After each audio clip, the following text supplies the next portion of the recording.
Hi, I'm Jason Gorber for BestBuy.ca, and we're here to look at a pair of speakers from Bowers Wilkins. So for those of you that know anything about the history of speaker manufacturers, the British company Bowers Wilkins has been for decades an absolute leader in the field. They have a very wide range of products, from the sort of ridiculous right down to the general consumer level. And what's fantastic about them is that they have gained a reputation in many ways for accuracy.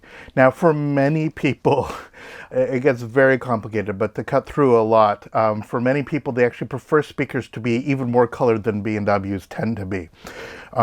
Especially on smaller form factors, what you do is you sort of tweak the bass a little bit, or you make the treble. In other words, I think a lot of people are unaware fundamentally that, like musical instruments, a guitar, a piano, a horn, things are tuned in specific ways. Not just being in tune, whether you're playing a C or a F sharp, but just the timbre, the character. That's why there's a million different electric guitars. That's why a Yamaha piano sounds fundamentally different than a Steinway. It's why one speaker sounds different than the other. It's not only the materials used to actually manufacture it, but actually the electronics inside, things, the crossover, where when you have two speakers like you do here, where one range gets cut off and rolled off so that the other speaker gets the signal.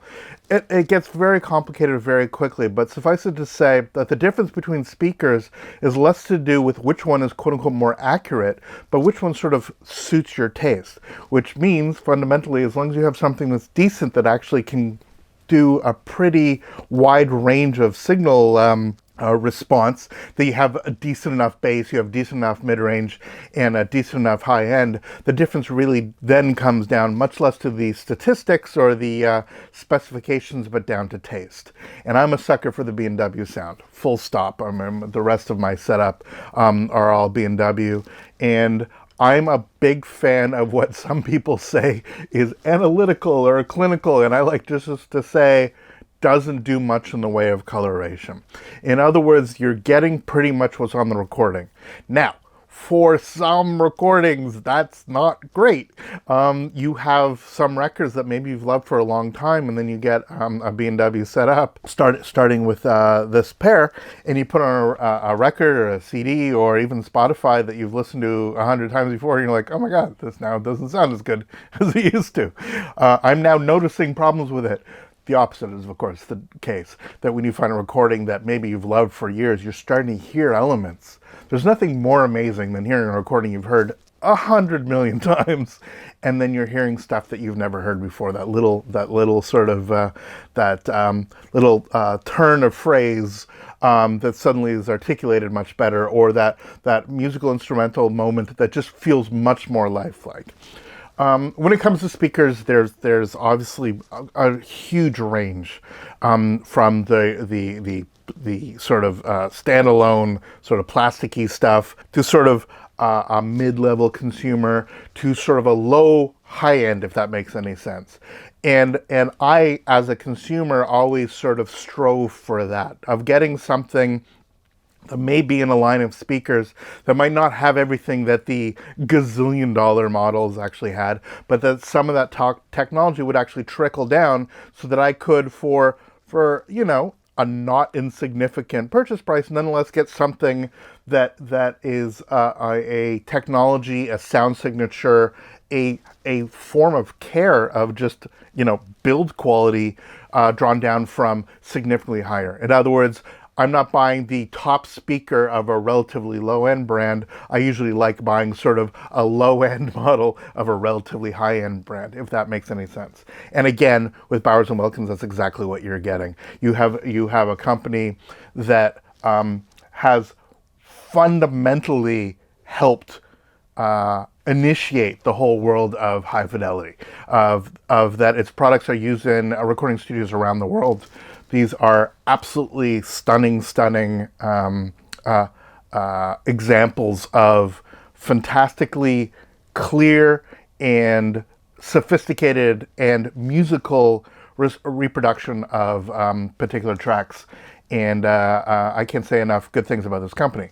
Now, I was very interested to see what would happen if I plugged these in. So these are little, not so light, but the 606 S2s, bookshelf speakers. So you will see a couple things in the construction here.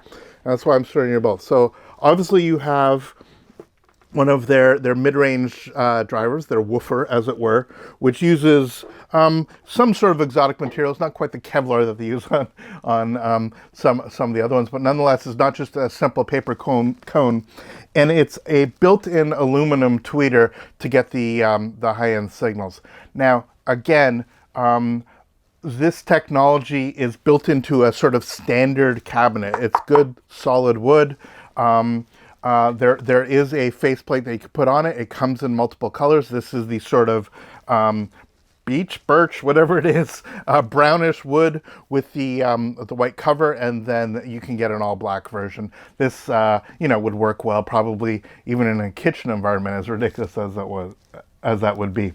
As you can see it from the back, there's a really nice port. There are foam plugs that you can actually insert right into here if you're putting this right against a wall or in a bookshelf, so that you would actually have more than pressure actually coming out of the piston on the front than the port.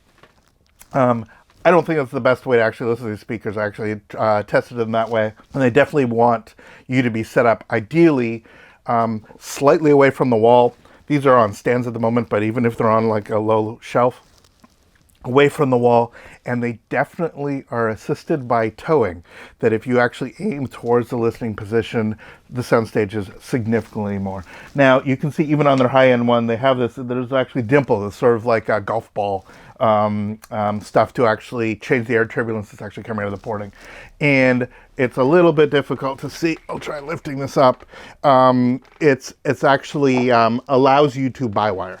For those of you that aren't familiar with what bi-wiring is, God bless, never bi-wire, don't even bother. For those of you that are interested in it, you can obviously bi-amp too, that's a whole nother level of crazy. But nonetheless, bi-wire, what it is for some cables or some aficionados is you will actually take one output from the amplifier and split the high signal and the low signal, in other words, bypassing elements of the crossover, so you're actually sort of going into each element of the speaker, sort of split it up. It's usually seen on much higher end speakers. It's nice that it's incorporated here. I'm not sure it's entirely necessary, but it's there, and if your existing cables allow it, which some of my testing cables actually did allow, it was a nice thing. You basically unscrew the back. There's a little brass sort of hook that you disengage, and then you're good to go. You just have instead of having red and black, you have two pairs that are basically doing it.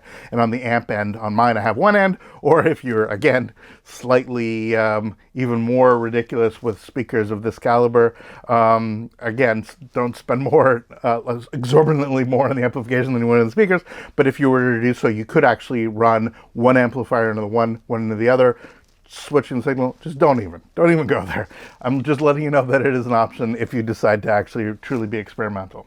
Now, how do these guys sound? That's the fundamental thing. We have to, again, keep in mind that we are not directly contrasting this with speakers, 30 times the cost of these that you can actually get in the B&W line. Nor should you see this as some sort of it's just a mere gateway, like something that they just, they throw this off, slap a label on it and say, it's just a B&W, it's fine. There's a lot of companies that actually do that. I mean, heck, you can buy a little plastic car that says Ferrari on it. It doesn't mean it's as good as a real Ferrari. These are real B&W. These are real legitimate B&W speakers, and they perform like that. They may not have some of the exotic materials and some of the exotic tweeter elements that the other higher end ones do, like made out of diamonds, but nonetheless they do an exceptional job at what they're supposed to do, which is reproduce music within the specific budget of this model. I think that if you compare these with all of its sort of speakers at the same relative price level, I really think that you're not going to find a better sounding speaker than this. It's as simple as that. I think they do an extraordinary job at where they're at, and they give you a real sense of what this sound is. Now, when I first hooked these up, I tried it two different ways. I was listening to it on an old Pioneer receiver with 16 gauge cable, just threw them in a kitchen with a wide amount of space, and they sounded good. They sounded fine. I then brought them into my sort of dedicated listening space here and set them up with, 300 watt power monoblocks and by-wire cable and all that stuff. And obviously, they also sounded really good. The difference fundamentally had much less to do with what I was hooking them into. It matters, but not as much as placement, as where these were, about what room they were actually going. In the kitchen in particular, there's just not so much volume, so I have a pretty open concept kitchen, and there wasn't any wall sort of behind, so there was nothing for the port to actually bounce off, so the bass was relatively anemic. Even bringing it down sort of my listening room, I found that sort of for the first hour or two of listening, the bass really wasn't super punchy. I was actually quite surprised, because I know that there's pretty ridiculous engineering you can do now on a box this big and make it sound like a huge floor standing speaker. And I'm usually suspicious of the whole burn-in or working it in.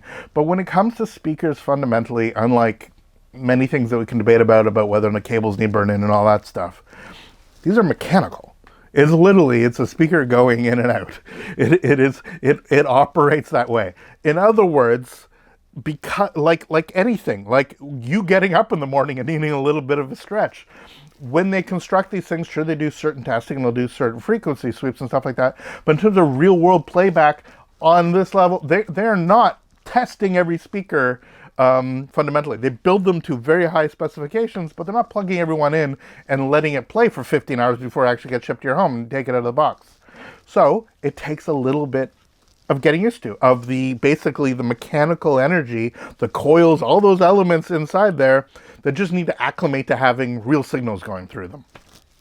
And once that acclimation happened, which again didn't take months, or didn't need some silly test signal to send, just playing regular stuff, they really opened up and they really started sounding truly musical. It was quite actually energizing to see, because when I first plugged them, I'm like, oh, this is not as good as I wanted it to be. And then in time, obviously, it is. People will say, "Oh, it's just your ears acclimating." No, you could actually start feeling in your chest some of the bass from some of the stuff.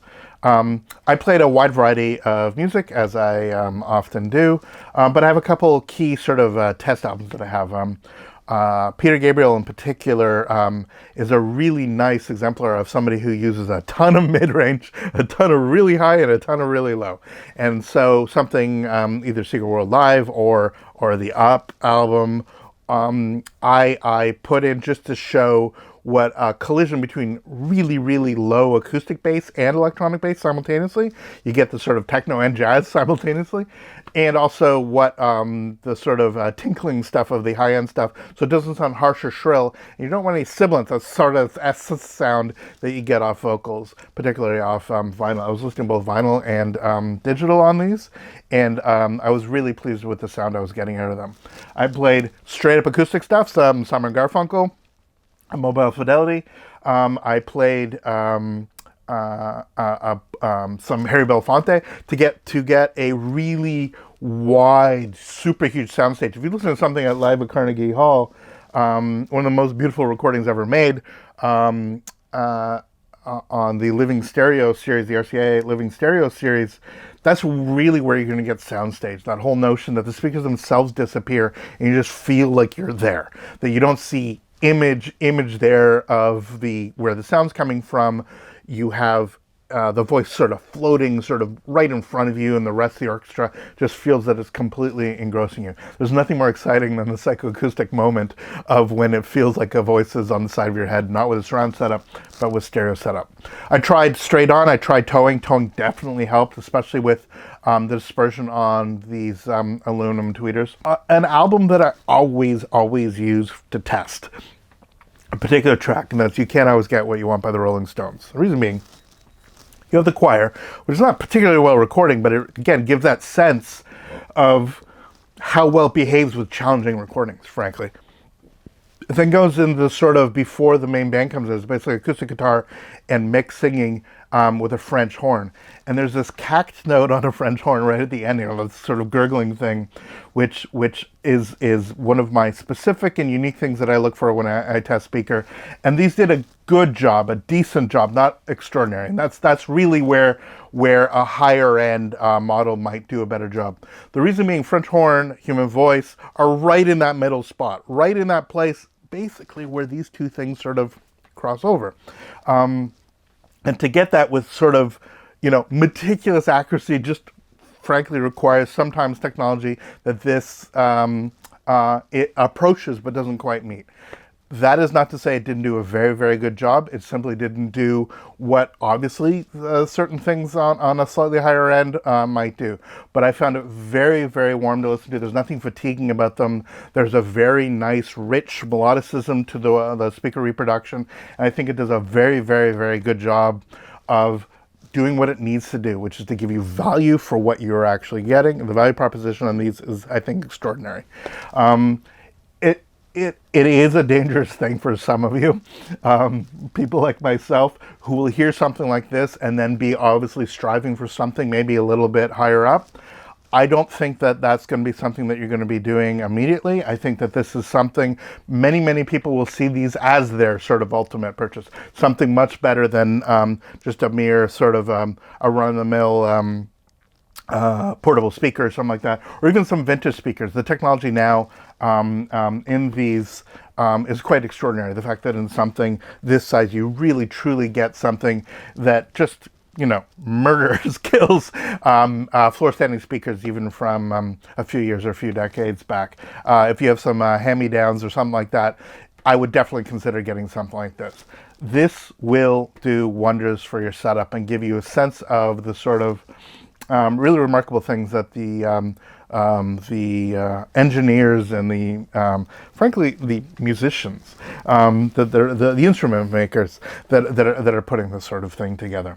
So for me, I was really excited to have a chance to listen to them. Unfortunately, I have to go back, but I have plenty of love for these beasts. The 606 S2s, I'll give them a little bit of a hug. I think that this should absolutely be on your list of speakers to consider. I think in their price range, they're extraordinary. They're absolutely, for that, you have to do ridiculous things to get much, much better than this, and I don't recommend that for the vast majority of people.